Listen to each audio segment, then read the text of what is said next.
I'm curious to see if anyone here today has heard of the concept thin places.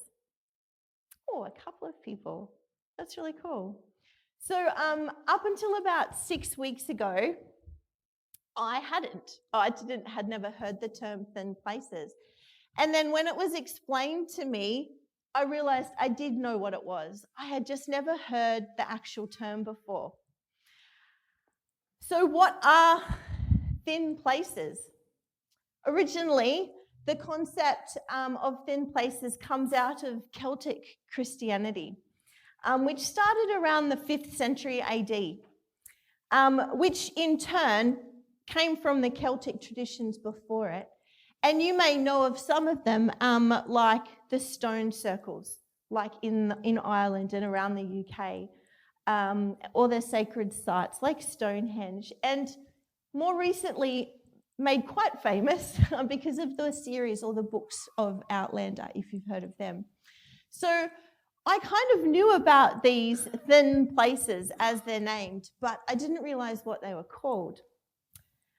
About 6 weeks ago, a colleague from work took worship at school on thin places. And it got me really curious and intrigued. And the way he used the term was, where are your thin places and where do you connect to God? So apparently the official way to explain thin places is like this. A thin place is a place where the boundary between heaven and earth is especially thin. It's a place where we can sense the divine more readily. This thin place is a metaphor that we will use today. It is a physical place where human beings experience God more directly, apparently. The metaphor believes that heaven and earth are separated by a considerable distance. But some places on earth seem to be thin in the sense that the separation between heaven and earth is narrower and we can sense it. As you can imagine, this concept got me quite intrigued and I decided to do further study. Are there really such places? And if so, why are they thin? From the way that my colleague used the metaphor as places to connect with God, I started thinking about thin places in my own life, as you know, to match up to his metaphor on the day. We're going to delve into this today and then look at the biblical basis of these thin places as well. I'd love you to bow your heads with me before we start and delve into study. Father, thank you. Thank you for the opportunity to use your word to compare and contrast and study the things of this world and to understand your love and your purpose for us in a deeper way. I ask today that my words be your words and that today a blessing is given to those who are sitting here. In your name, amen. As I said, I instantly thought about some of those thin places in my life, or when I had experienced God really closely. My first one is at Yarra. Some of you may also have this as what you might think of if we use this metaphor as a thin place. So I spent my teenage years living at Yarra, and the headland and the beach basically became my sanctuary and my spiritual place. I found God, I guess, there in a way I'd never had before, especially when I was alone. And even after I moved away from home, I found myself craving to be back at that beach and back on that headland because that's where I had so many memories of communicating so closely with God. So using the metaphor, we could say that Yarra or Grassy Head Beach is a thin place for me spiritually. The next one's a little interesting. One weekday I was wandering around Maitland with my best friend Mara, and we ducked into this church just to have a look, as curious teenagers do. And when we went in, we realized we were alone. And as you can see from the picture on the left, it is this most majestic cathedral. My friend Mara has the most amazing singing voice, and for some reason she felt, I guess, moved and started singing the hymn, I Surrender All. I joined in, not as well as she did, but the acoustics and the echoes in that cathedral were amazing, and we ended up sitting in those pews and we ended up praying together and crying together, and we were so humbled. And we didn't see one other person the whole time we were there. I've never forgotten that moment, and if I think about this thin place metaphor, that is something that jumps out of me in my lifetime where I fully felt really close to God. The third time I think in my life that this has happened is at the Church of the Good Shepherd. Has anyone been there? Yeah. So in the South Island of New Zealand, Matt showed us around when the kids were little in a motorhome with his parents, 6 of us. We went to the Church of the Good Shepherd and we went inside and had our little look around, but the kids were only little, like 2 and 5. And so eventually Kiwi, Nan and Pop and Matt took the kids outside. And I ended up sitting inside on one of the pews, and I sat in there alone, and I looked out that infamous window and I started praying, and I felt God's Spirit. I don't actually know how long I was sitting in there because time just left. And it wasn't until even out that window I saw Matt and the kids building rock towers down on the lake and obviously getting a bit ratty and bored, and I came out. That was, to me, another thin place, and I've never been back. I haven't been back to the South Island since then, but it will always be in my memory that I didn't take those photos, and actually I can't remember taking a photo of the window itself on the day, which I probably should have, like a good tourist, but I didn't. But it has stayed in my heart, like as a place where I fully felt God on that day. And with this metaphor, yeah, it was a thin place in my life. But despite thinking instantly about these 3 places, to be completely honest, the concept of thin places that my colleague introduced me to in worship at school made me a little bit nervous, theologically speaking, and really curious. So as I said before, I decided to study, and today I want to share with you some of the discoveries I made from the Bible and how this metaphor may or may not help us in our Christian walk. And as I go through this, I'd love you to think about some of those thin places that you may have in your life, those moments where you have felt so close to God. Just to be clear, the metaphor of thin places does not appear in the Bible. But it doesn't automatically mean it's suspicious either. However, I think for those of us with our beliefs based in the Bible, we would want to look deeper and ask questions. So if we start at the beginning, we obviously would start in Genesis. And here we learn that God created heaven and earth and that all of creation was good. But there is no recorded blessing of a spiritual place in the creation story. Only the setting aside of a spiritual time, the Sabbath. Interestingly, in Genesis, we're also not given very much detail. We have little bits of how God communicated with Adam and Eve in the Garden of Eden. And it's not until chapter 3 that we see how God comes to look for Adam and Eve after they have sinned and how they communicate directly to each other. But then because of their disobedience, they're sent out of the garden. And this sending away, this casting out of the Garden of Eden tells us that actually their communication and the way they could relate to God was now changed. So maybe the Garden of Eden was a thin place. But I don't think it's the only thin place. In fact, God's purpose, I think, from the very beginning was that the whole world be a thin place. That we could all have communion with him. Eden represents the world before sin, and not just a single special location like the metaphor would go with, where God is present. If the thin place metaphor is defined as a place where God's presence is known to be, then there are most likely, if you think about it, hundreds and hundreds of thin places in the Bible. Would you agree? Kind of.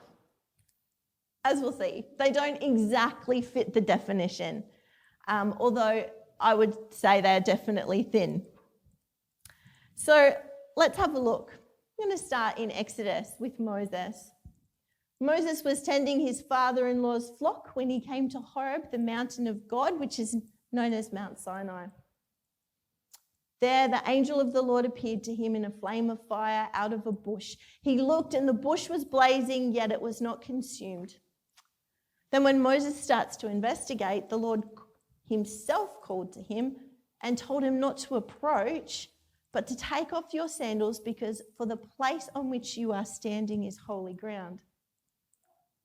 As Moses stood there, God then revealed his purpose to free the Israelites from their bondage in Egypt and revealed his name, I am. In Exodus 19 and 20, we see the Israelites are delivered from Egypt, and they journeyed into the same wilderness where Moses first encountered God in the burning bush. And they camped in front of Mount Sinai. Moses went up the mountain, and God spoke to him directly and initiated that covenant with Israel. After 3 days, the Lord descends upon the mountain with fire, thunder, lightning, and smoke. And once again, he spoke to Moses, though this time in thunder. The Lord warned the people through Moses not to approach the mountain because it was holy. Then in this context, God spoke the 10 Commandments, and Moses drew near to God. One of the first instructions to the Israelites that God gave them as a collective peoples was to build an altar out of the earth so they might present their offerings upon it. But the interesting part is this, and we see it in this verse of Exodus 20, verse 24. An altar of earth you shall make for me, and you shall sacrifice on it your burnt offerings and your peace offerings, your sheep and your oxen. Take note of this though. In every place where I record my name, I will come to you and I will bless you. The Israelites are not to build just one altar at Mount Sinai. They are to build altars in various places on their journey. And God promises to come to them in all of those places. So Sinai was not necessarily a holy location long term, as there were more to come. So Mount Sinai, interestingly, was on one hand, I think, one of the thinnest places, if we go with the metaphor, where God was so close. Yet on the other hand, it was not officially hallowed by God as a holy place or somewhere that was somehow essentially thin long term. After this event, we've actually got no indication, to my knowledge, that Mount Sinai continued to be a place of special prayer or pilgrimage or a holy centre for the Jews. And it wasn't until several centuries later, after Christ, that some Christians established this monastery at Mount Sinai. So I kind of feel like we get this sense from Exodus that there can be thin places, but it's not so much about their geography like the Celtic Christianity tradition would tell us, but that it's God's choice to make himself known there. Other thin places in Exodus were also not long term. After the Israelites began their journey from Egypt to the Promised Land, God led them by a pillar of cloud by day and a pillar of fire by night. The Bible states that God was in the pillar in a way that God is not ordinarily in the world. In fact, the Lord spoke to Moses from within this pillar. God made himself known also in the tabernacle, in the Holy of Holies, in the most holy place. But because it was a tent, the tabernacle was portable and not permanent. The Bible tells us God's glory filled the tabernacle to such an extent that Moses was even not able to enter it. The pillars of cloud and fire, the tabernacle, could all be considered thin places where heaven and earth became narrow. Except they weren't places, strictly speaking. They were physical objects or events that took up space at the time, but didn't remain long term. Nothing in Exodus tells us that thin places don't exist, but nothing in Exodus tells us that they do either. God could always decide to make himself known in a particular location, such as later in the temple, which then replaced the tabernacle. But if God is everywhere, then perhaps thin places are not places where God is nearer to us. Maybe they are places where we can feel God's presence better.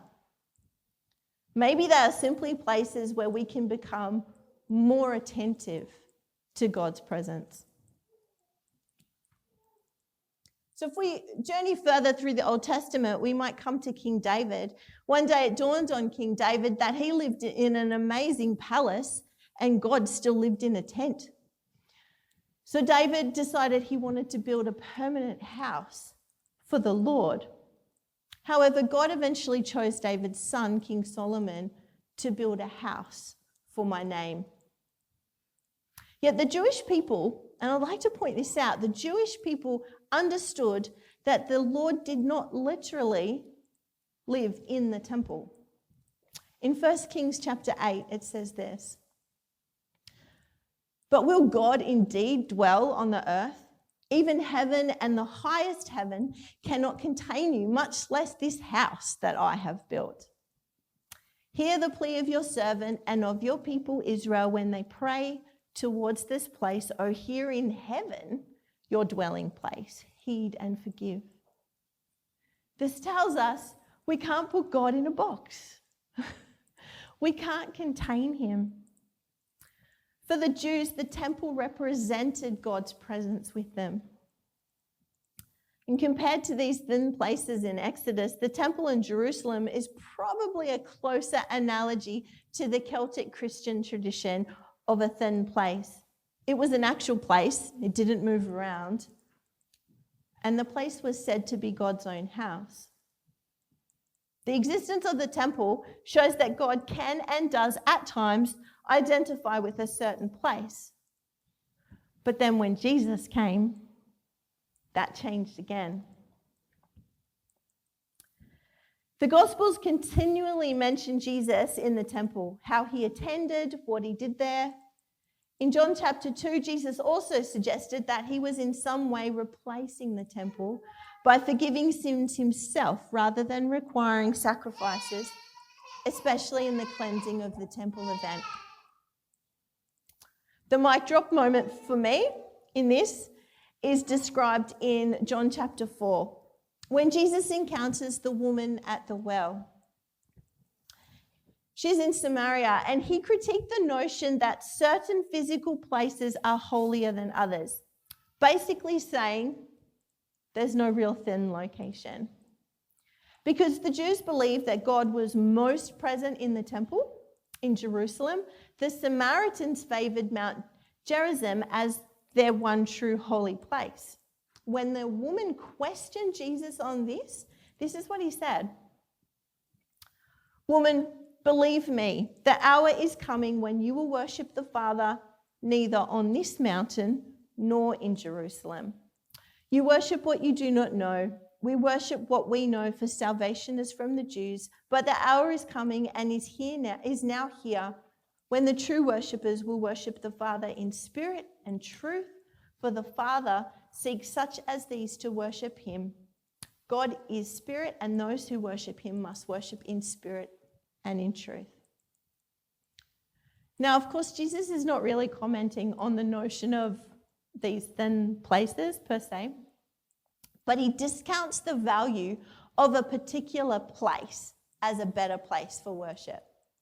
What really matters is not where we are when we want to encounter God, but rather, and here's the main point, if anything, of this whole talk, but rather the openness of our hearts and the understanding of God's truth.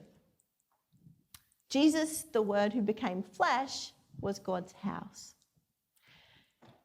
In an altogether new sense, in Jesus, God came to earth to reveal himself more powerfully than even in the temple. Though the metaphor of thin places kind of starts to break down at this point, we could say that Jesus was the ultimate thin place. Like the tabernacle, he was not anchored to any one location. Yet as he moved around, God was exceptionally present wherever Jesus was. In fact, Jesus could say to those who were with him, and he did say in these verses, in Luke 17, the kingdom of God is already among you. Given that Jesus was God in human flesh, we might think that places no longer matter at all when it comes to our relationship with God. But surprisingly, as you know, Jesus himself seemed to seek intimacy with his heavenly Father in special places. In Mark chapter 1, it describes this: in the morning, while it was still very dark, he got up and went out to a deserted place, and there he prayed. And then in Luke chapter 5, Jesus would withdraw to deserted places and pray. There is no real biblical reason to believe that Jesus thought of the actual locations as essentially thin, but it does seem that he found the benefit in getting away from the distractions of ordinary life and busy life to pray. The example of Jesus suggests that certain places can help us to open our hearts to God and pray more faithfully and perhaps even experience God more intimately. These places for Jesus were deserted, free from the bustle of ordinary life. I want you to notice, though, any place of quiet and distance from civilization could therefore become a thin place if one goes there intentionally to spend time with God. When I think about the 3 thin places I shared with you about my own life, my own spiritual memories, where were they? They were all quiet, deserted, and away from ordinary life.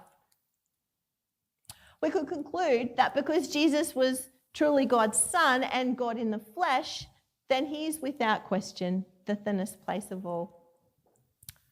Not just thin, actually, but that barrier between heaven and earth is actually non-existent. Back in the Greek-Roman world, all religions had holy places, or holy people, or holy things. Temples could be where you would commune with your gods, and priests handled the holy objects and helped make the sacrifices to the gods. But the early followers of Jesus, where did they meet? They met in houses or public places and didn't construct special buildings until at least a few centuries after Jesus' death. And even then, they weren't considered to be like temples, but simply meeting places. The early Christians knew that Jesus had replaced the temple. They could receive forgiveness through their faith in him. They could experience the presence of God not by going to some special place, but because of their faith. Paul taught that we are the new temples. The community of believers is a temple. In 1 Corinthians 3, Paul says this: "Don't you realize that all of you together are the temple of God and that the Spirit of God lives in you.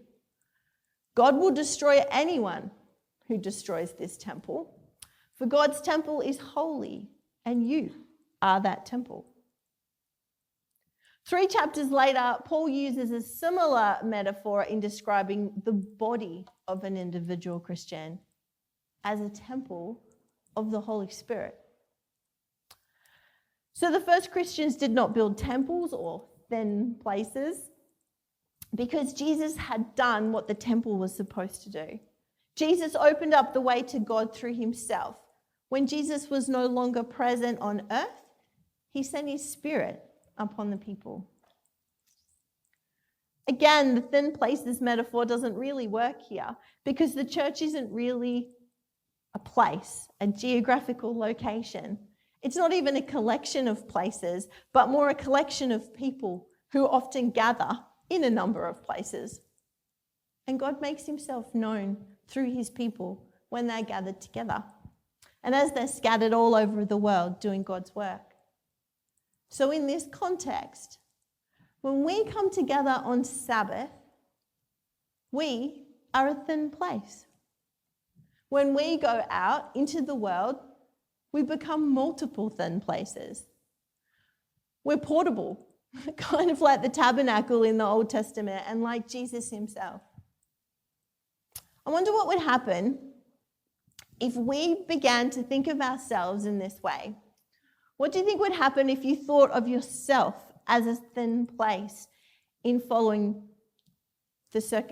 circumstances?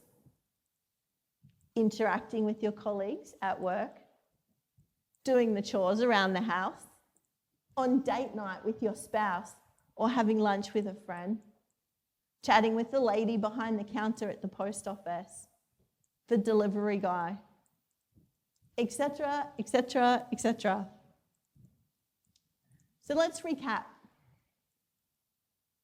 The language of thin place is a Celtic Christian metaphor that describes physical locations in which God is especially present. The thin places I was reminded of in my life, like Yarra and the cathedral in Maitland and Lake Tekapo, they're obvious choices in my daily life of where I was close to God.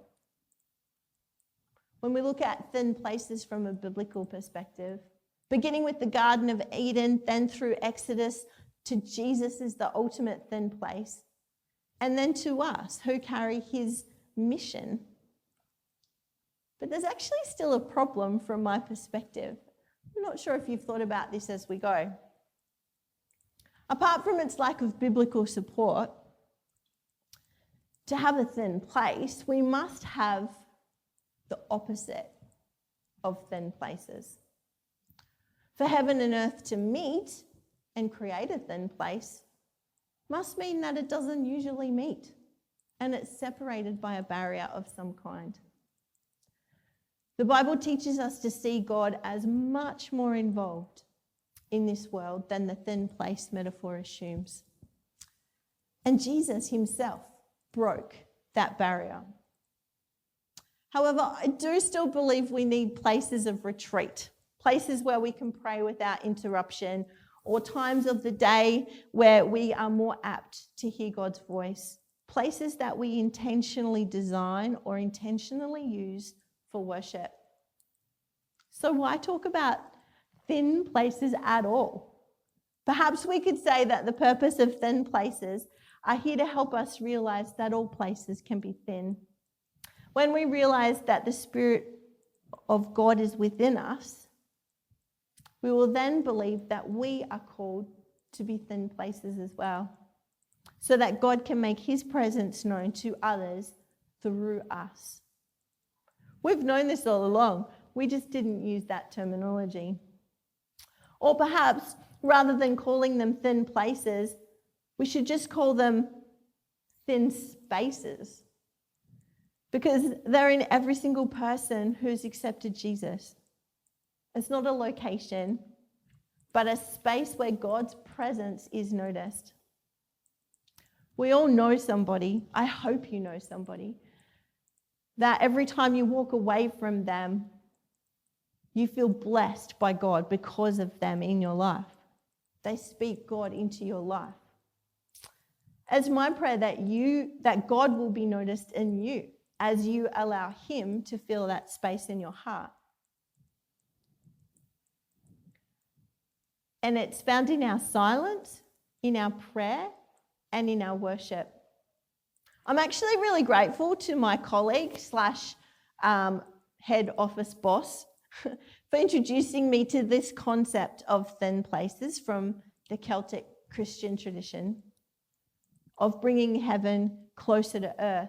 But I'm actually more eternally grateful to Christ for allowing every space and every moment and every location to be a time and space where I can actually draw near to him and he to me at any time.